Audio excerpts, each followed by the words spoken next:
हाँ तो भाई, क्या हाल है आप सभी के? सभी अच्छे? चलो, तो जैसा कि आपको पता ही है, कल हमने चैप्टर नंबर 19 को स्टार्ट किया था, ठीक है। और कल एक बहुत ही इम्पोर्टेंट टॉपिक हमने इस चैप्टर के अंदर देखा, ठीक है। और उस टॉपिक का नाम था बायो फर्टिलाइजर्स, यानी कि जैव उर्वरक, ठीक है। बहुत ही इम्पोर्टेंट टॉपिक था जैव उर्वरक। मैं आपको एक बार फिर बता दूं, एक सिंपल सी बात होती है कि ऐसे सूक्ष्म जीव जो मृदा में पोषकता बढ़ा दें, या मैं कहूं मृदा की उर्वरा शक्ति को बना दें, उसे हम क्या बोलते हैं? बायो फर्टिलाइजर्स बोलते हैं ना। तो केवल सूक्ष्म जीव ही बायो फर्टिलाइजर्स होते हैं, है ना। तो जो बायो फर्टिलाइजर्स थे उनको हमने 6 भागों में डिवाइड किया। जैसे मोस्टली हम उनको जानते ही हैं, जैसे राइजोबियम जीवाणु है, असहजीवी जीवाणु है जैसे एजेटोबैक्टर वगैरह, है ना। कवक मूल हो गया, साइनोबैक्टीरिया हो गया, फॉस्फेट विलयनकारी हो गए, और कार्बनिक खाद हो गई। तो ये 6 प्रकार के हमारे बायो फर्टिलाइजर्स थे, जिसमें मोस्टली जो क्वेश्चन है वो पूछा जाता है साइनोबैक्टीरिया वाले टॉपिक से, है ना। कि एजोला फर्न को डाल दिया जाए चावल के खेतों में तो क्या प्रभाव पड़ेगा। अब आपको पता ही है कि जो एजोला फर्न है उसकी पत्तियों में हमारा साइनोबैक्टीरिया रहता है, जो N2 का फिक्सेशन करता है। तो यदि आप एजोला फर्न डाल रहे हैं तो आपके फसल उत्पादन पर वृद्धि होगी, ठीक है। और यदि आप एजोला के स्थान पर किसी और फर्न को डाल देंगे तो क्या होगा भाई? उत्पादन पर विपरीत प्रभाव पड़ सकता है ना। तो ये बात थी। चलिए अब नेक्स्ट मैं बात करता हूं। हमारी पहली विधि चली रही थी जैविक कृषि, तो अब है जैविक कृषि का महत्व। सबसे पहले तो हमने ये देखा कि जैविक कृषि के उद्देश्य क्या होते हैं, ठीक है। तो उद्देश्य हमने सबसे पहले देखे थे। अब हम देख रहे हैं कि ये जो जैविक कृषि है, जो ऑर्गेनिक फार्मिंग है, इसका महत्व क्या है। आर्थिक और पारिस्थितिक महत्व है, ठीक है। तो देख लेते हैं। सबसे पहला यह है सस्ती विधि है, अतः छोटे किसान भी इसे कर सकते हैं। सेकंड, इससे मृदा की जलधारिता व वायु संचार बढ़ता है। नेक्स्ट, इससे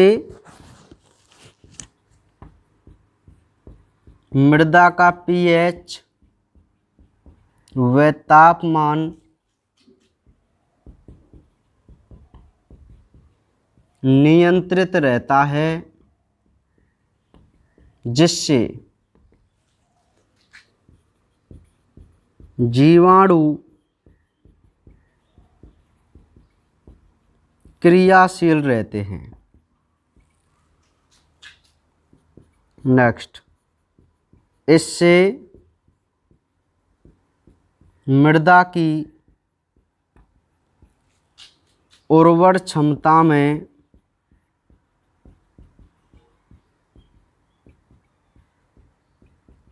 सुधार होता है। पांचवा है, इससे प्रदूषण को रोका जाता है। नेक्स्ट है, इससे भूमि कटाव रोका जाता है। ठीक है,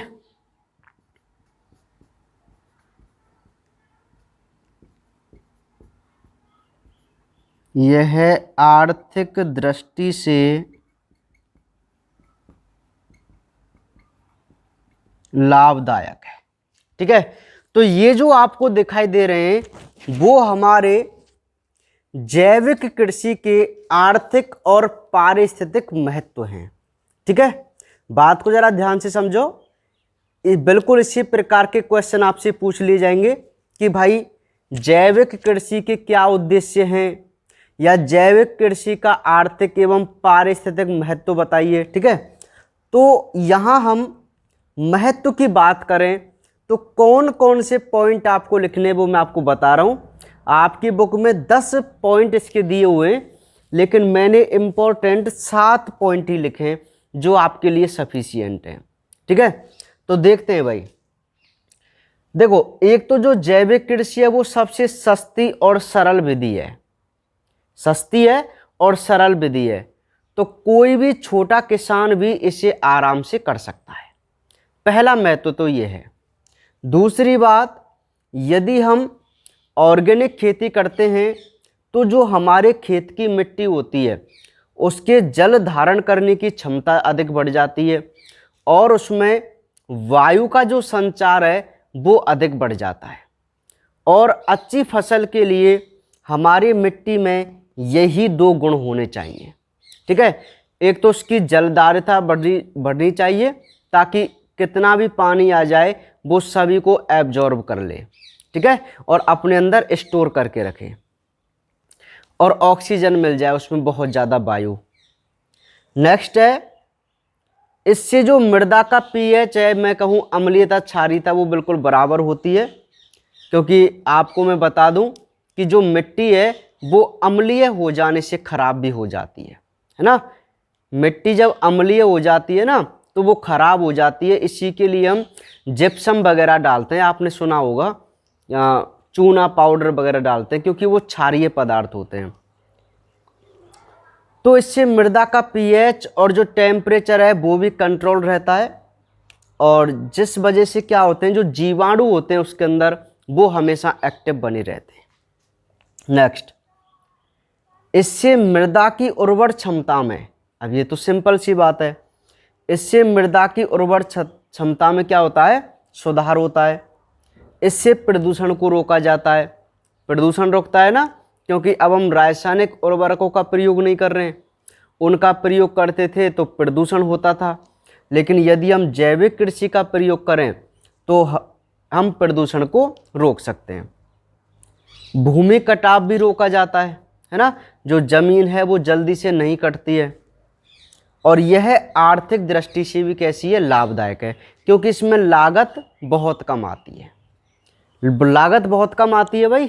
ठीक है, तो ये हमारे जैविक कृषि के आर्थिक एवं पारिस्थितिक महत्व हुए। ठीक है, तो ये भाई हमारी पहली विधि कंप्लीट है जिसको हम बोल रहे हैं जैविक कृषि।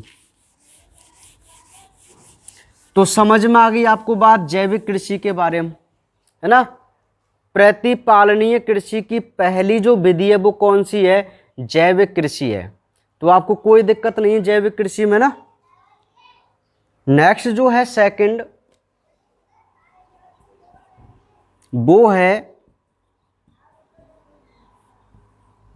मिश्रित कृषि, जिसको मिक्स्ड फार्मिंग बोलते हैं। ठीक है, मिश्रित कृषि। तो देखिए भाई क्या है मिश्रित कृषि।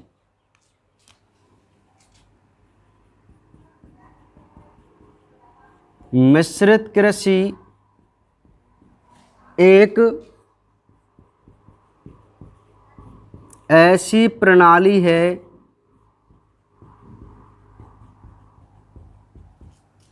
जिसके अंतर्गत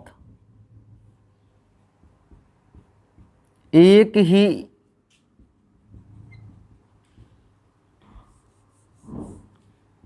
ही फार्म पर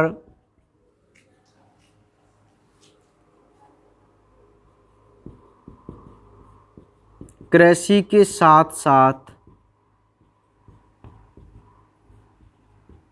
दुग्ध उत्पादन,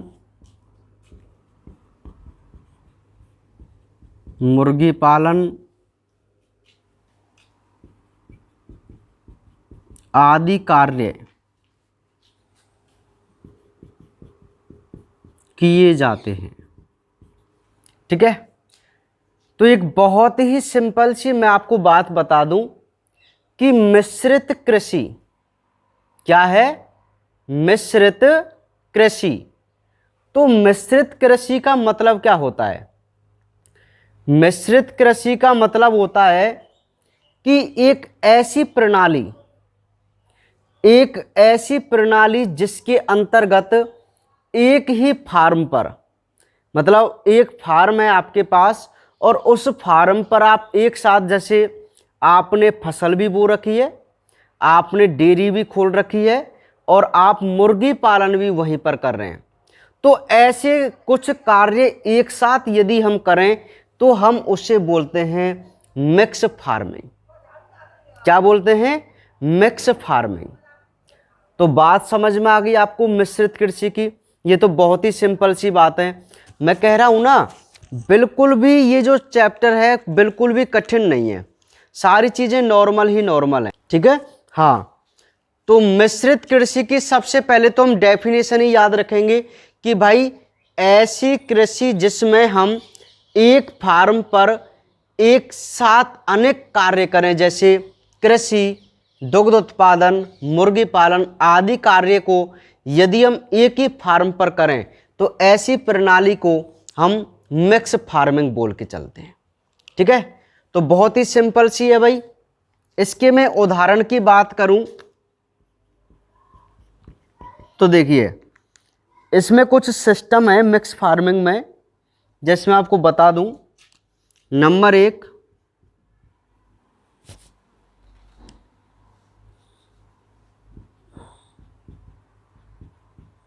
खाद्यान्न चारा उत्पादक तंत्र। इसमें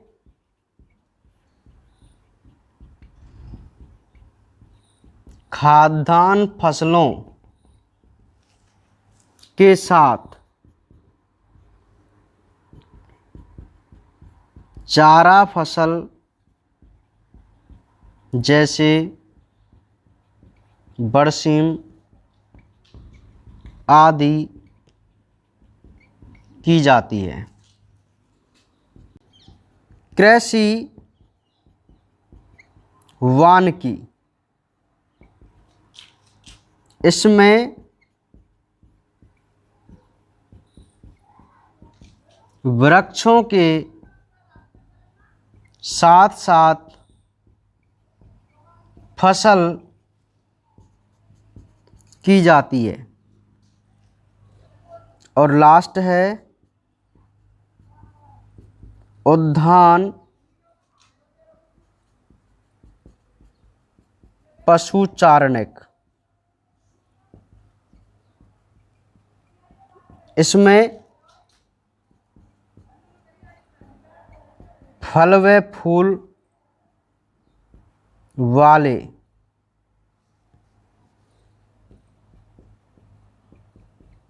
पौधों के साथ घास उत्पादन किया जाता है। देखिए, एक बार इसको जरा ध्यान से आप समझो। वैसे बहुत ही नॉर्मल है ये बात कि भाई मिक्स फार्मिंग का सीधा सा मतलब है जैसे आप फसल भी बो रहे हैं और उसके अलावा कोई दूसरा भी बिजनेस आप उसी स्थान पर कर रहे हैं जो आपके फसल से ही संबंधित है। जैसे डेयरी उद्योग है तो डेयरी उद्योग फसल पे ही डिपेंड है ना, और फसल को भी गोबर वगैरह मतलब कार्बनिक खाद उससे मिलती है, तो दोनों एक दूसरे पर डिपेंड हो गए। ठीक है, तो इसको हम बोल देंगे क्या? Mix farming. अब इसमें कुछ तंत्र विकसित किए जाते हैं, वो तंत्र जैसे खाद्यान्न चारा, तो इसका हेडिंग से ही आप समझो खाद्यान्न से मतलब हो गया अनाजी पौधे, खाद्यान्न मतलब जिनको हम खाने के लिए काम में लेते हैं, और चारा उत्पादक का मतलब हो गया ऐसी फसल जो चारा प्रोवाइड कराएं। तो एक सिंपल सी बात है, आपके पास एक फार्म है और उस फार्म पे आप क्या कर रहे हैं कि खाद्यान्न फसल आपने बो दी, मतलब ऐसी फसल आपने बो दी जिनसे आप अपने लिए अनाज प्राप्त करेंगे, जैसे गेहूं, चावल, जौ, है ना। और उसी के साथ पास में आपने जैसे बरसी है, बरसीम जिसको बोलते हैं, ये बो दी। अब ये जो बरसीम है ये तो हमारे चारा फसल हो गई, जबकि गेहूं वगैरह हो गई हमारी खाद्यान्न फसल। तो इन दोनों को हम पास पास में यदि बोते हैं एक समय में तो हम उसे बोलेंगे मिक्स फार्मिंग। ठीक है, समझ रहा आप मेरी बात को। नेक्स्ट है कृषि वानिकी। तो कृषि वानिकी में मतलब कृषि का मतलब तो हमारी फसल हो गई, और वानिकी में आते हैं हमारे वृक्ष। तो कहता है कि हम वृक्षों के साथ साथ यदि फसल का भी उत्पादन करें तो यह कृषि वानिकी तंत्र कहलाता है। बहुत सिंपल है। नेक्स्ट है उद्यान और पशुचारणिक। यदि शब्द उद्यान आए तो हमेशा फल और फूल वाले झाड़ीनुमा पौधे आते हैं। वन आए तो बड़े बड़े वृक्ष, और उद्यान आए तो मतलब भाई बगीचा में आप कैसे पौधे लगाते हैं, झाड़ीनुमा छोटे पौधे जिन पे या तो फल आए या फूल आए। तो आप क्या कर रहे हैं, उद्यान आपने लगा रखा है और उसमें घास भी बो रखी है। तो उद्यान यदि आप फल और फूल वाले पौधे तो वो उद्यान की कैटेगरी में आएंगे, और जो पशु चारण है इसमें क्या आ जाएगी, घास आ जाएगी। ठीक है, तो इस प्रकार ये तीन तंत्र मिक्स फार्मिंग में विकसित किए गए हैं। तो ये छोटा सा टॉपिक है मिश्रित कृषि का। आप केवल इसकी परिभाषा याद रखना, यही आपसे पूछी जाएगी। ज़्यादा कोई डिटेल में यहाँ से क्वेश्चन नहीं आता, मैं आपको बता दूं। ज़्यादा चांस है जैविक कृषि वाले के। तीसरी विधि है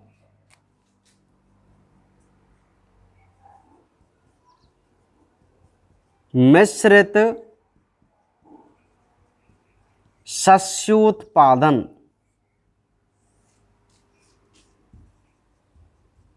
मिक्स्ड क्रॉपिंग। ठीक है, तो देखिए मिश्रित शस्योत्पादन क्या है।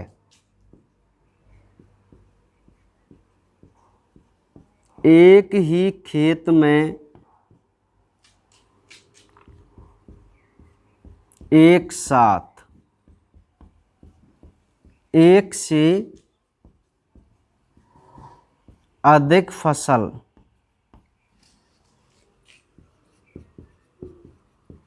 उत्पादन करना मिश्रित शस्योत्पादन कहलाता है। ठीक है, उद्देश्य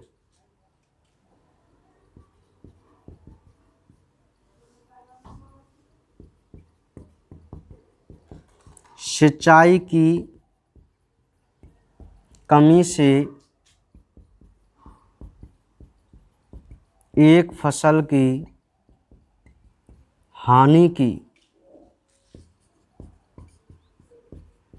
पूर्ति करना। एग्जाम्पल जैसे अरहर, मूंग,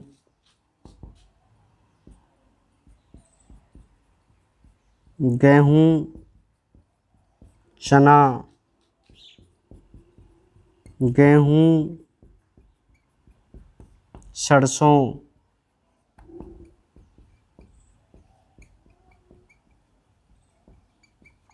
सूरजमुखी।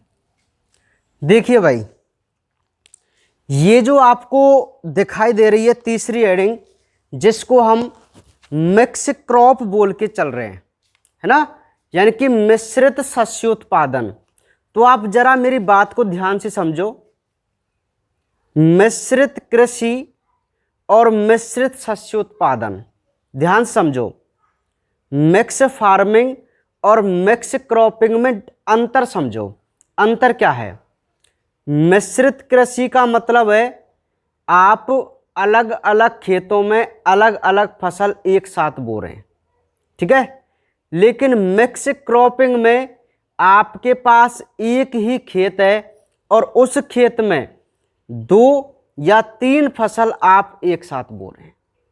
ये अंतर आप समझो मेरी बात का, ये अंतर ही समझो आप भाई कि मिक्स क्रॉप और मिक्स फार्मिंग में अंतर क्या है। मिक्स फार्मिंग तो ये बात हो गई कि आपके पास एक फार्म है और आप उस पर एक साथ बहुत सारे कार्य कर रहे हैं, वो तो हो गई मिक्स फार्मिंग। लेकिन मिक्स क्रॉपिंग क्या है? मिक्स क्रॉपिंग है जो आप ज़्यादातर देखते हुए आए हैं। हम क्या करते हैं कि एक खेत में एक साथ एक से अधिक फसल उत्पादित करते हैं, इसी को हम मिश्रित शस्योत्पादन कहते हैं। जैसे, अच्छा इसका उद्देश्य समझो, ये भी आप बात ध्यान समझ के चलना। 1 नंबर का क्वेश्चन बन सकता है कि मिक्स क्रॉपिंग का उद्देश्य क्या है। तो मैं आपको बता दूं, कई बार क्या होता है, जैसे किसी रोग की वजह से या मैं कहूं वर्षा के कम या अधिक होने से हमारी एक फसल प्रभावित हो जाती है ना, होता है। जैसे भाई आप एक अंदाज लगा लो, सरसों है उसको तो कम पानी की आवश्यकता होती है, गेहूं है उसको अधिक पानी की आवश्यकता होती है, और एक ही समय में बोने जाने वाली फसल है ये, है कि नहीं। तो हम क्या करें कि भाई समय का कुछ पता नहीं है, बारिश कम हो या ज़्यादा हो, लेकिन यदि हम अपने खेत में एक खेत में दोनों को एक साथ बो दें तो एक फसल तो 101% अच्छी होगी, होगी नहीं होगी। तो केवल सिंचाई की कमी से एक फसल की हानि को रोकने के लिए, हानि की पूर्ति करने के लिए हम मिक्स क्रॉपिंग अपनाते हैं। पहले बहुत करते थे, अब नहीं करते, क्योंकि अब तो सारे साधन हैं, बोरिंग ट्यूबवेल वगैरह होती हैं, तो आराम से कोई दिक्कत नहीं होती है ना। जैसे मैं आपको यहाँ एग्जांपल बताऊं कि हमने गेहूं और चना एक साथ बो दिए, बिल्कुल रबी की फसलें दोनों, है ना। हाँ, जैसे मैं आपको बता दूं, ज्वार है तो ज्वार के साथ जैसे बाजरा है, और बाजरे के साथ हम क्या कर देते हैं, तिलहन कर देते हैं। आपने देखा होगा भी, है ना, बाजरे की फसल के साथ हम तिल बो देते हैं। तो तिलहन और बाजरा एक साथ हम बोते हैं ना, तो यही मिक्स क्रॉप है। क्या है ये? Mix crop. समझ में आ गई होगी अब तो बात आपको, है ना। अब जैसे जैसे कम बारिश हो तो जो तिलहन की फसल है ना, उसके लिए बहुत कम पानी की आवश्यकता होती है। जब सूखे जैसी कंडीशन होती है तब तिलहन की फसल बहुत अच्छी होती है ना। तो यदि मान लीजिए बरसात ऋतु में बारिश कम है तो आपकी तिलहन की फसल बहुत अच्छी हो जाएगी, बाजरे की थोड़ी कमज़ोर रह जाएगी, लेकिन उससे उसकी पूर्ति हो जाएगी ना, हो जाएगी नहीं हो जाएगी। तो यही उद्देश्य होता है मिक्स क्रॉप का। समझ में आ गई मेरी बात? ठीक है। गेहूं, चना, सरसों, और मैं आपको बता दूं गुड़चनी की रोटी बोलते थे उनको, यदि आपको याद हो, किसी ने खाई हो तो। हमारे समय में तो बहुत थी, है ना। मतलब गुड़चनी की रोटी बोला जाता था, जो कि बहुत ही स्वादिष्ट होती थी। क्यों होती थी? क्योंकि एक ही रोटी में 3 प्रकार का अनाज था, गेहूं, चना, जौ वगैरह, ठीक है। उनको मिक्स करके, मतलब एक खेत में एक साथ बो देते थे, उसको काटते थे एक साथ कूट कर, और रोटियां बनाई जाती थी। तो वो भी हमारी एक प्रकार से मिक्स क्रॉप थी। तो ये मिश्रित शस्योत्पादन वाला सिस्टम आपकी समझ में आया। दोनों में अंतर आपको पता चला कि मिक्स क्या था, फार्मिंग, मिक्स फार्मिंग और मिक्स क्रॉपिंग में अंतर क्या है।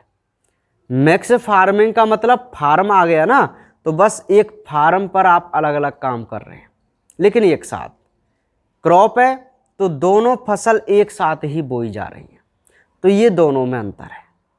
ठीक है, एग्जाम्पल वगैरह मैंने आपको लिखा दिए है ना। जैसे हम मूंगफली की फसल के साथ साथ सूरजमुखी के पौधे भी बो देते हैं, क्योंकि मूंगफली तो ज़मीन में नीचे लगती है और सूरजमुखी के फूल आते हैं जिनका हम व्यापार करते हैं, इससे तेल वगैरह भी निकाला जाता है दोनों से ही, है ना। समझ रहे आप मेरी बात को।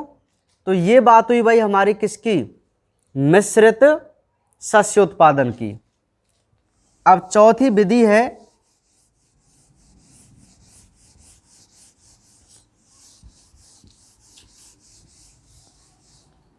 छोटी छोटी सी विधियां हैं ये बिल्कुल, फसल चक्र, जिसको बोलते हैं क्रॉप रोटेशन। ठीक है, तो क्या है क्रॉप रोटेशन? एक खेत में प्रतिवर्ष फसल को बदल बदल कर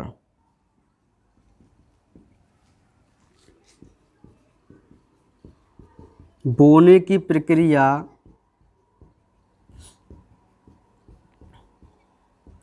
फसल चक्र कहलाती है। उद्देश्य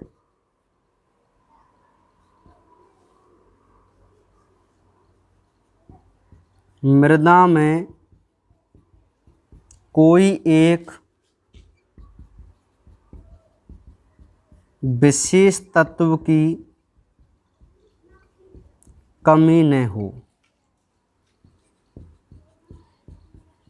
इसको रोकने के लिए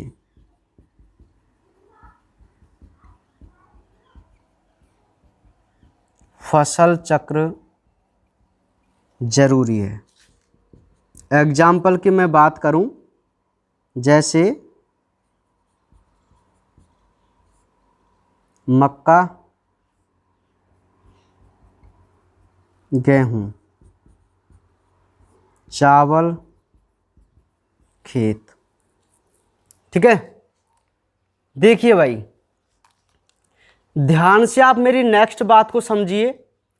जो हमारी चौथी विधि है जिसे हम फसल चक्र बोल के चल रहे हैं, क्या बोल के चल रहे हैं? फसल चक्र, यानी कि क्रॉप रोटेशन। तो क्या है भाई क्रॉप रोटेशन? कि एक खेत में, एक खेत है उसमें प्रतिवर्ष यदि हम फसल को बदल बदल कर बोएं, आप सभी जानते हैं एक खेत में प्रतिवर्ष फसल को बदल बदल कर बोने की प्रक्रिया क्रॉप रोटेशन कहलाती है। बहुत सिंपल है, एक खेत में यदि आप हर साल बदल बदल कर फसल कर रहे हैं तो हम उस सिस्टम को क्रॉप रोटेशन बोल के चलते हैं।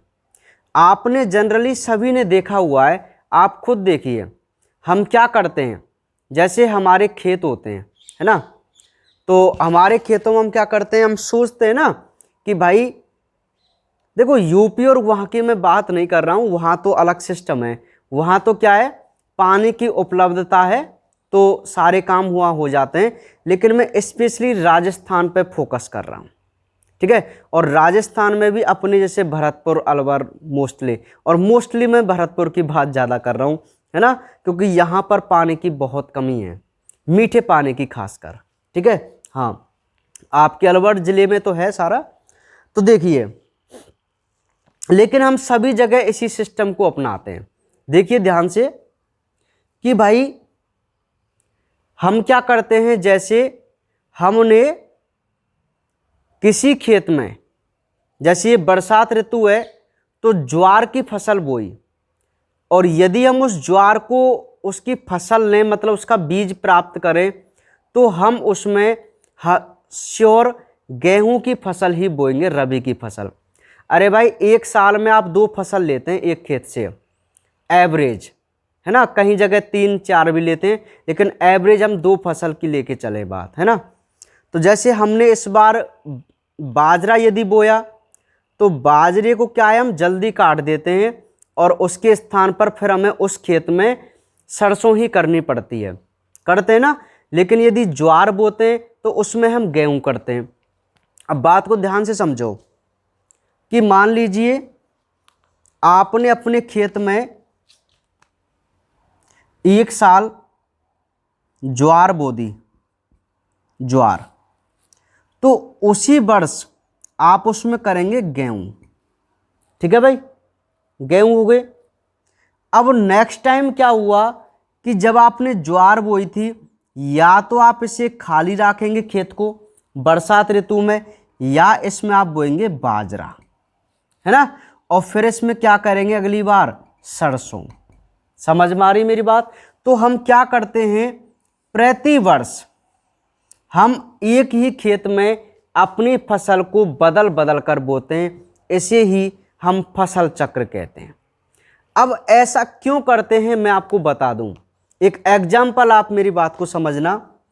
जैसे आपने इस खेत में ज्वार और गेहूं किया, है ना, तो भाई ज्वार लंबे समय तक खेत में रहती है, गेहूं भी लंबे समय तक खेत में रहता है।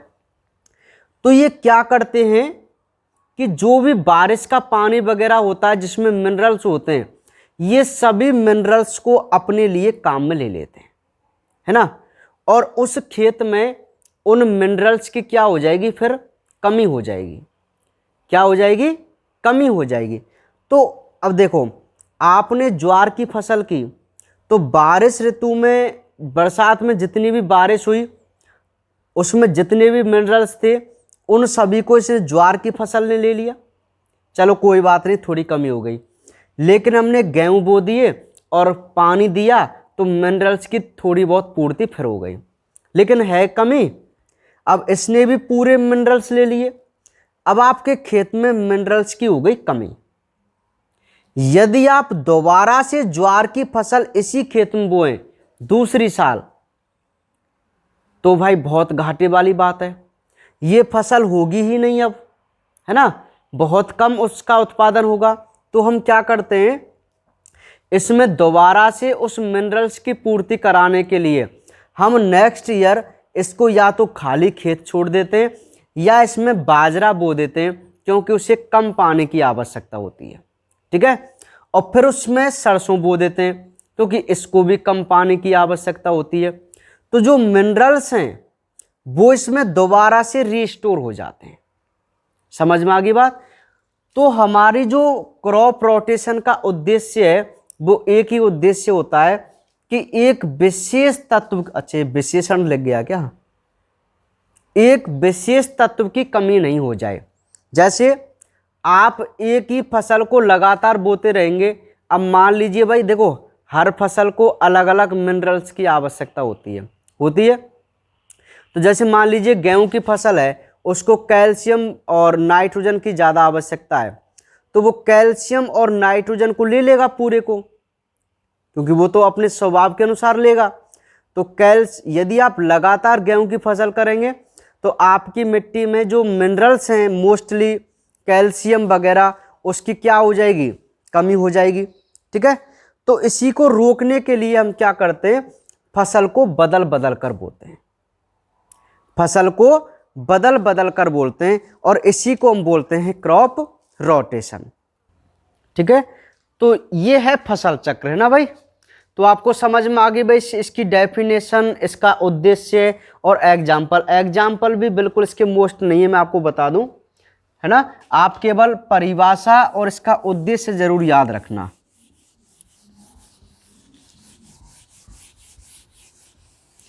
अब लास्ट जो हमारी विधि है 5वीं, ये भी इंपॉर्टेंट है, जो क्वेश्चन के रूप में आती है, जिसको हम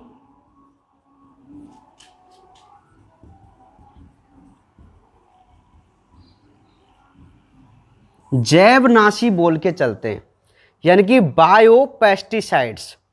याद रखना इसको, ये बहुत इंपॉर्टेंट टॉपिक चल रहा है।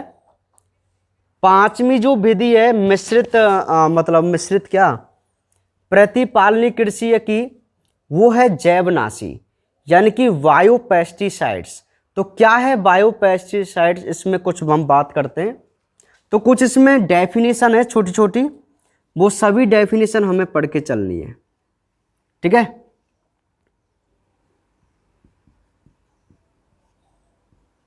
ऐसे जीव जो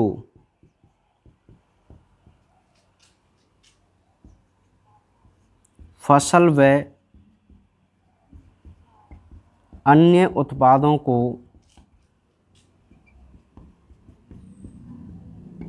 हानि पहुंचाते हैं,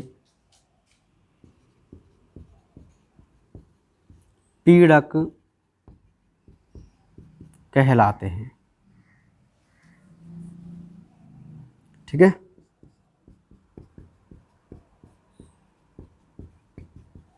ऐसे जैविक कारक जिनका प्रयोग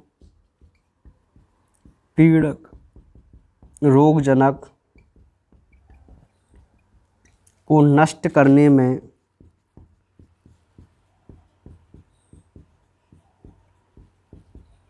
काम में लिया, अच्छा प्रयोग लिख दिया ना मैंने, करने में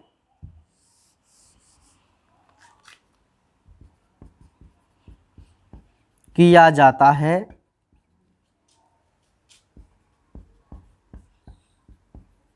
जैवनाशी कहलाते हैं।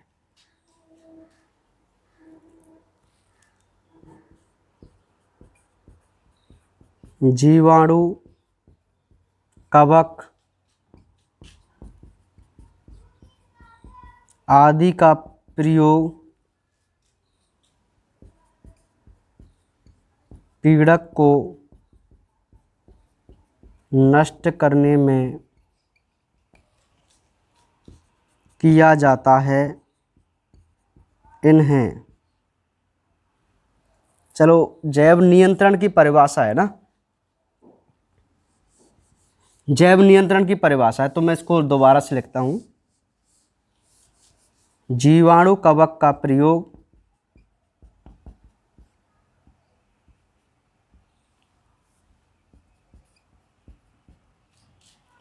द्वारा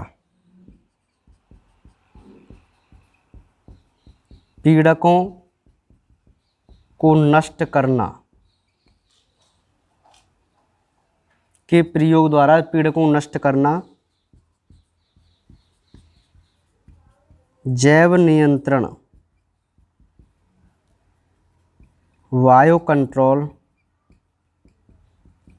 कहलाता है। देखिए बायोपेस्टिसाइड्स में, जैवनाशी में, सबसे पहले आप ये 3 डेफिनेशन समझो, है ना। एक एक नंबर की कोई भी डेफिनेशन आपसे पूछी जा सकती है। तो सबसे पहले मैं आपको बता दूं, पीड़क, पीड़क क्या है, जिनको हम पेस्ट्स भी बोलते हैं। तो ऐसे जीव जो फसल व अन्य उत्पादों को हानि पहुंचाएं, उन्हें हम पीड़क कहते हैं। ये कोई कीट वगैरह ही होते हैं यार। पीड़क का मतलब है जो हमारी फसल को नुकसान पहुंचाए, जैसे टिड्डी वगैरह है या कुछ सलब वगैरह हैं, ये सभी पीड़क हैं, है ना। ऐसे जीव जो फसल और उसके अन्य उत्पादों को हानि पहुंचाएं, उन्हें हम क्या कहते हैं, पीड़क कहते हैं। दूसरी डेफिनेशन आती है जैवनाशी क्या है। तो एक सिंपल सी बात है, ऐसे जैविक कारक, कोई ऐसा रसायन या कारक, कोई भी सूक्ष्म जीव जिसका प्रयोग हम पीड़क मतलब ये पीड़क जो हानि पहुंचाते हैं या कोई भी रोगजनक जो रोग फैलाता है हमारी फसलों में, उनको नष्ट करने में किया जाता है, उसे हम बायोपेस्टिसाइड्स कहते हैं। क्या बोलते हैं, बायोपेस्टिसाइड्स कहते हैं। मतलब देखो, एक पेस्टिसाइड्स तो होता है रसायन, लेकिन यदि हम बायोपेस्टिसाइड्स के रूप में कोई जीवाणु या कवक का प्रयोग करें, बात को जरा ध्यान से समझो, क्योंकि हम सस्टेनेबल फार्मिंग पढ़ रहे, तो इसमें हम रसायनों का तो बिल्कुल ही प्रयोग नहीं करेंगे। लेकिन जो आजकल हम दवाई देते हैं, अरे भाई जो दवाई देते हैं ना वो पेस्टिसाइड्स है, पेस्टिसाइड ही तो है, जैवनाशी दवाई छिड़कते हैं। लेकिन हमें तो वो काम ही नहीं करना ना, तो हमें क्या करना है, हमें कुछ जीवाणु और कवक के प्रयोग से ही यदि हम अपने पीड़कों को नष्ट करें तो उस विधि को हम जैव नियंत्रण कहते हैं, बायो कंट्रोल कहते हैं। तो हमें सस्टेनेबल फार्मिंग यदि अपनानी है तो किस प्रकार का कंट्रोल करना पड़ेगा, बायो कंट्रोल करना पड़ेगा। ठीक है, समझ में आ रही मेरी बात? तो आपको ये 3 डेफिनेशन याद हो जाएंगी, 3 डेफिनेशन याद हो जाएंगी आराम से ना, कि पीड़क क्या है, जैवनाशी क्या है, और मोस्टली बायो कंट्रोल क्या है, आपसे पूछेगा वो। अब ये वाला क्वेश्चन के ज़्यादा चांस है जो मैंने जैव नियंत्रण कराया है, क्योंकि हम सस्टेनेबल फार्मिंग पढ़ रहे हैं ना, तो इसमें हमारे काम का कौन है, बायो कंट्रोल है, जैव नियंत्रण। ठीक है, तो यहां मैं छोटी सी हेडिंग जैसे लगा दूं, क्योंकि ये अलग से आपसे पूछी जाएगी, जैव नियंत्रण बायो कंट्रोल, है ना। तो जैव नियंत्रण की परिभाषा तो हम सभी पे आती है कि यदि हम पीड़कों को जीवाणु और कवक के माध्यम से नष्ट करें तो इस घटना को या इस विधि को हम बायो कंट्रोल कहते हैं, यानी कि जैव नियंत्रण कहते हैं। ठीक है, समझ में आ रही मेरी बात? तो जैव नियंत्रण की डेफिनेशन आप सभी को आती है। अब जैव नियंत्रण के अन्य उपाय, बात को जरा ध्यान से समझो कि जो हमारा बायो कंट्रोल विधि है इसके कुछ अन्य उपाय भी हैं। मतलब जो आप बायो कंट्रोल करते हैं इसको हम कैसे कर सकते हैं, इसके क्या उपाय हैं, जिन, है ना। तो देखते हैं जैव नियंत्रण के अन्य, मैं लिख देता हूं, इसके अन्य उपाय निम्न हैं। पहला है नियोजित फसल चक्र अपनाकर। सेकंड है विकिरणों के माध्यम से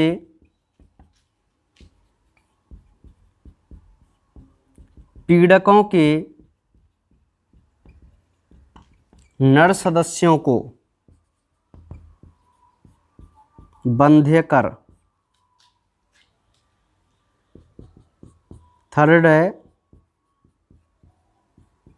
हार्मोन द्वारा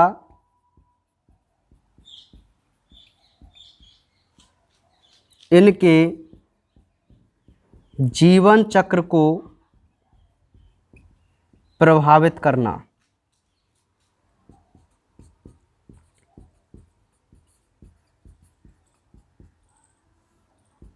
परजीवियों का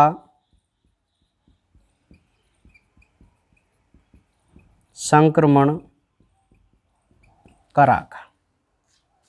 देखिए बायो कंट्रोल लास्ट जो आपका टॉपिक है, और लास्ट ये जो क्वेश्चन है वो बहुत ही इंपॉर्टेंट है कि जैव नियंत्रण क्या है और इसके अन्य उपाय बताइए, या जैव नियंत्रण के उपाय बताइए।